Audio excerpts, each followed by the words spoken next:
Shalom, bien-aimés. Je m'appelle Edith Gabe. Bienvenue sur cette plateforme Le Réveil des Héroïdes, ministère de restauration et de restitution en Christ pour la femme, pour la jeune fille et pour toute personne qui croit. Que le Seigneur te visite, que sa grâce te localise, que le Saint-Esprit, oui, te visite puissamment et que son feu t'envahisse.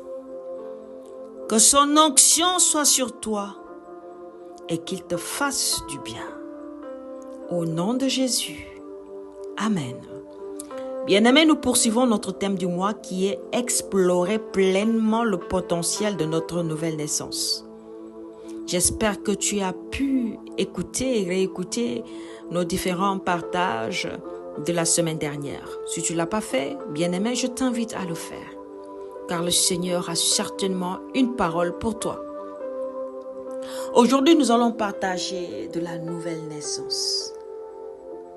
La nouvelle naissance. Bien-aimé, nous parlons d'explorer et nous avons bien expliqué ce que cela veut dire. Nous parlons de potentiel, nous l'avons bien expliqué aussi. Maintenant, nous parlons de nouvelle naissance. C'est quoi la nouvelle naissance? Quelqu'un va dire, mais c'est quoi naître de nouveau? C'est quoi une nouvelle naissance? Nous allons lire maintenant la parole de Dieu dans Jean 3, les versets 1 à 7. Bien-aimé, accorde-moi ton attention et écoute ce que dit la parole. La parole dit ceci.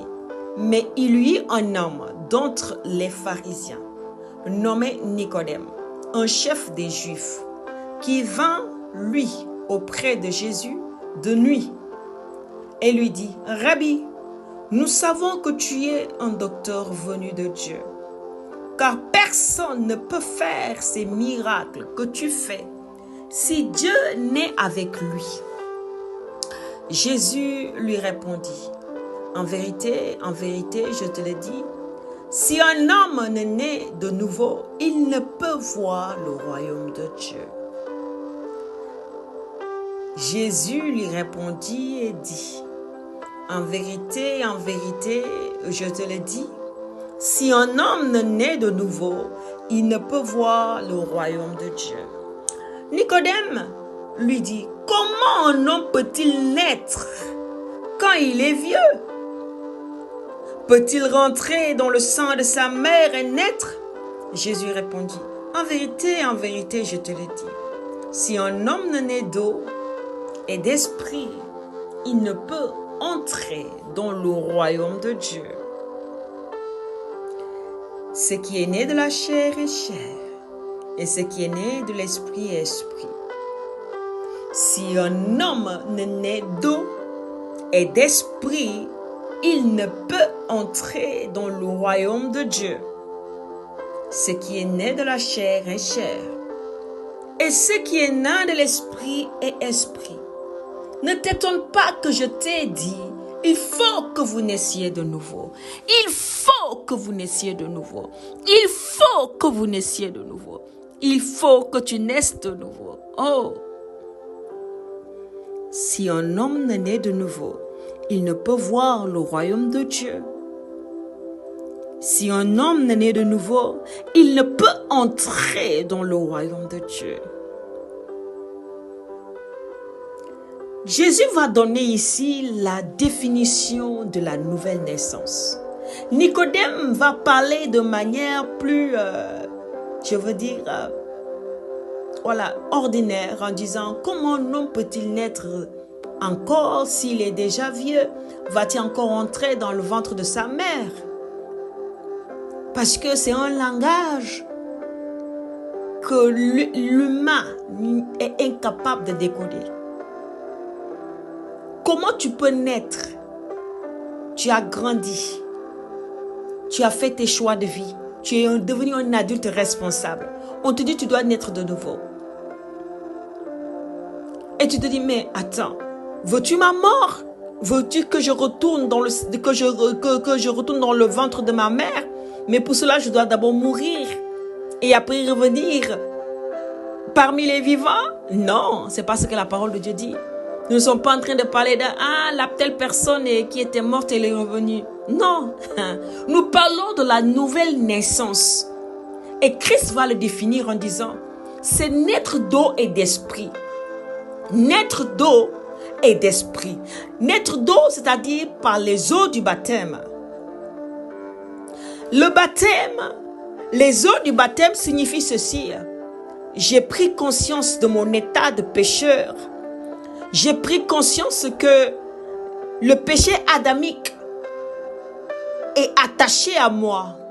J'ai pris conscience que j'ai fait des choix de vie qui n'ont pas plu Dieu. J'ai pris conscience que, oui, ça faisait longtemps, des années que je marche sur la terre, mais je n'ai jamais connu Dieu comme je le connais aujourd'hui. J'ai pris conscience que, en réalité, je n'ai pas fait de Dieu mon créateur, mon Seigneur. Je n'ai pas fait de lui mon Père. Je suis incapable de lui appeler mon Père parce que l'esprit qui me convainc d'être enfant de Dieu ne m'a pas donné de naître en lui, ne m'a pas engendré. Oui. Donc,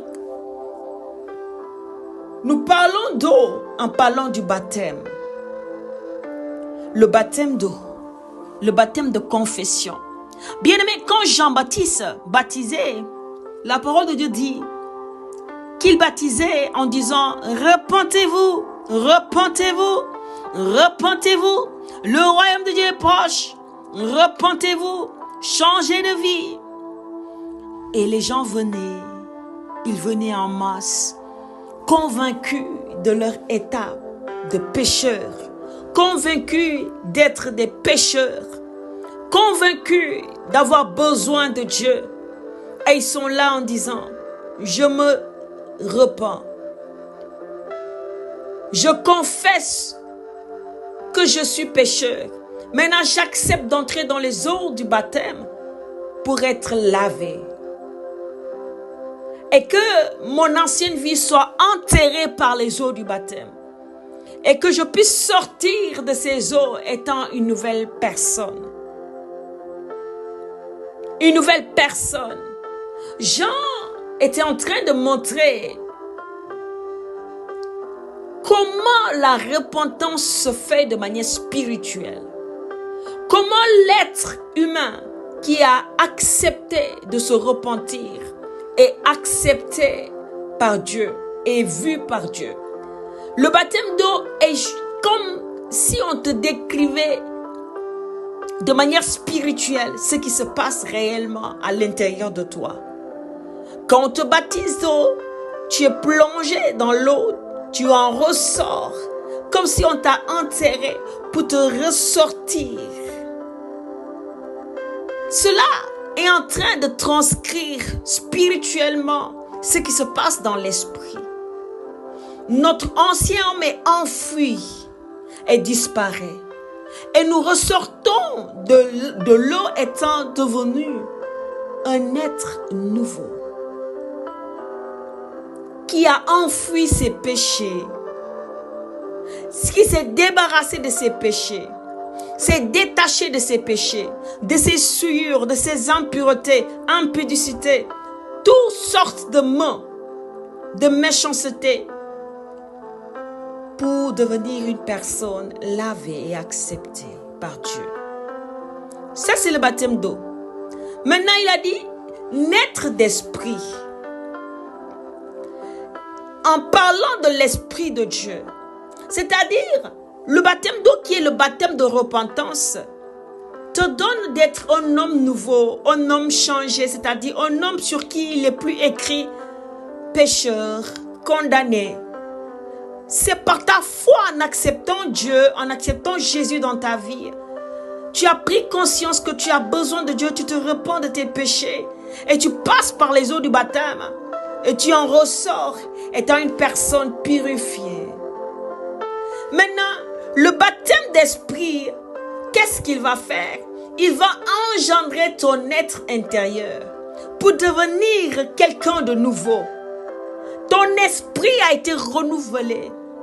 Un processus de renouvellement d'intelligence, de raisonnement, de pensée, de cœur a été enclenché maintenant dans ta vie. L'esprit va faire quelque chose. Il va faire de toi maintenant un enfant de Dieu. Comme nous l'avons lu la dernière fois en disant, il leur a donné le pouvoir, il leur a donné le droit de devenir enfant de Dieu. Non par le sang ni par la chair, mais par l'esprit, qui est l'esprit de Dieu. Voilà ce que fait, voilà ce que signifie naître d'eau et d'esprit. La nouvelle naissance. On ne peut pas explorer le royaume de Dieu parce que Christ a dit, il faut que tu naisses de nouveau pour voir le royaume de Dieu, pour entrer dans le royaume de Dieu. Tu ne peux pas voir si ton esprit n'a pas été engendré par l'Esprit de Dieu. Tu ne peux pas entrer si tu n'as pas été engendré par l'Esprit de Dieu. C'est-à-dire ton homme intérieur. C'est Dieu qui t'a créé, c'est Dieu qui t'a fait, oui. Mais Dieu veut que tu sois une nouvelle personne. Parce que l'ancienne personne que tu étais avait un maître qu'on appelle le diable. Même si tu ne faisais pas, c'est-à-dire des choses méchantes, tu étais bien, tu faisais de bonnes œuvres. Mais tant que Jésus n'est pas entré dans ta vie, dans ton cœur, sache que tu ne t'es pas encore réconcilié avec Dieu le Père. Tant que tu n'as pas accepté Jésus comme ton Seigneur et Sauveur personnel, tu n'as pas encore été réconcilié avec ton Créateur. Jusqu'à ce que tu acceptes Jésus comme Seigneur et Sauveur, là on dit, tu as un nouveau maître qui t'a racheté des mains du diable et a payé le prix pour toi. C'est Jésus qui le fait. Celui qui a payé le prix pour toi et moi, c'est Jésus-Christ de Nazareth. Celui qui a fait qu'on peut être réconcilié avec le Père, notre Créateur, c'est Jésus-Christ de Nazareth. Celui qui fait que nous pouvons être engendrés par l'Esprit de Dieu, c'est Jésus-Christ de Nazareth. Car il faut d'abord qu'on croie en lui. Nicodème est venu lui dire, nul ne peut faire ce que tu fais s'il ne vient de Dieu. Nicodème a vu Jésus faisant des miracles, témoignant une vie de sainteté, témoignant une vie d'excellence, remplie d'amour, reflétant le visage du Père. Nicodème a été convaincu au fond de lui que Jésus venait réellement de Dieu. Lui qui faisait partie des chefs de son peuple s'est caché la nuit pour venir voir Jésus. Il vient voir Jésus en cachette. Vous savez pourquoi? Parce que sa nouvelle personne n'avait pas encore été engendrée. Pourtant, il croyait en Jésus. Il croyait en Jésus. Mais son homme intérieur n'a pas encore été engendré.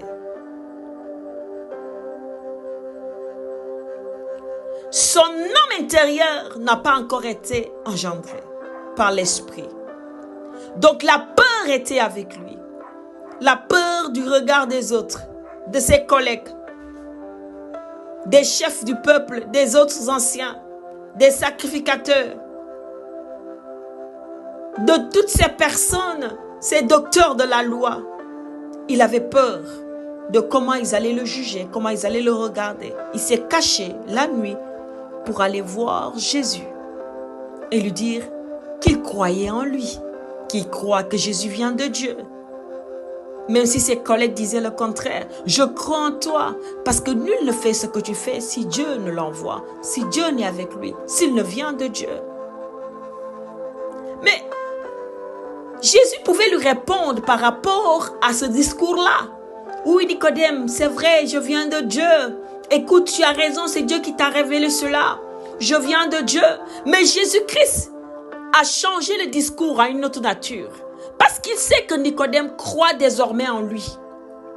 Mais Nicodème n'était pas encore passé par les eaux du baptême. Nicodème ne connaissait pas ce que c'était l'Esprit de Dieu. Et Jésus-Christ l'a préparé pour qu'il passe par les eaux du baptême.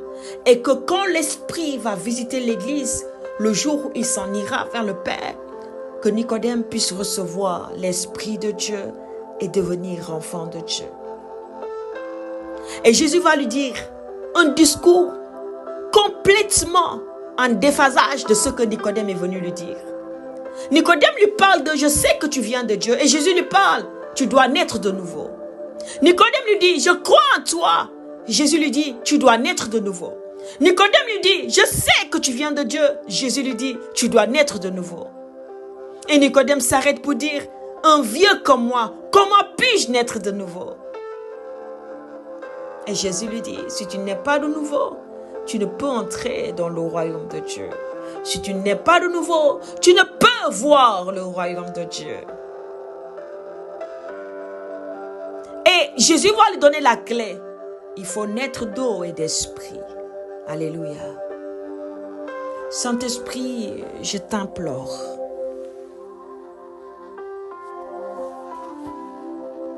Saint-Esprit, je t'implore. Je te confie toutes ces personnes qui ont besoin de Jésus dans leur vie. Toutes ces personnes qui sont éblouies par la nature miséricordieuse de Jésus. Toutes ces personnes qui aiment Jésus, mais qui en réalité ne l'ont pas accepté comme leur Seigneur et Sauveur. Toutes ces personnes qui disent « ah oui, je crois que Jésus est envoyé de Dieu, qui vient de Dieu », mais en réalité, ils ne marchent pas avec Jésus parce qu'ils ont peur de « que vont-ils dire de moi? Comment vont-ils me regarder ?» Jésus n'est pas une religion. Jésus est une relation. Jésus cherche une relation avec toi. Jésus ne veut pas te faire entrer dans les pièges de la religion. Jésus veut te faire entrer dans l'intimité de la relation entre humain et Dieu, entre enfant et son Père, le Père Céleste.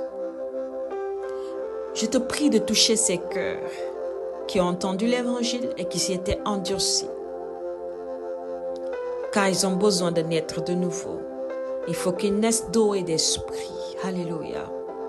Seigneur Jésus, merci pour ce que tu touches les cœurs afin que les pécheurs se repentent. Que les pécheurs se repentent. En ton nom, je prie, Seigneur, que les cœurs t'acceptent comme maître, comme Seigneur et Sauveur et souverain de leur vie. Et que, Seigneur, Dieu de gloire, ceux qui n'ont jamais expérimenté la puissance de la nouvelle naissance puissent l'expérimenter aujourd'hui. Au nom de Jésus, je prie. Alléluia. Bien-aimé, si ce message t'a touché ou que tu as à cœur de partager dans ton entourage pour célébrer la grandeur de Jésus et montrer l'importance de naître de nouveau, s'il te plaît, je t'invite à partager autour de toi afin de bénir une vie. Je te donne rendez-vous pour poursuivre le thème. Je te donne rendez-vous demain pour poursuivre ce thème. D'ici là, shalom chez toi.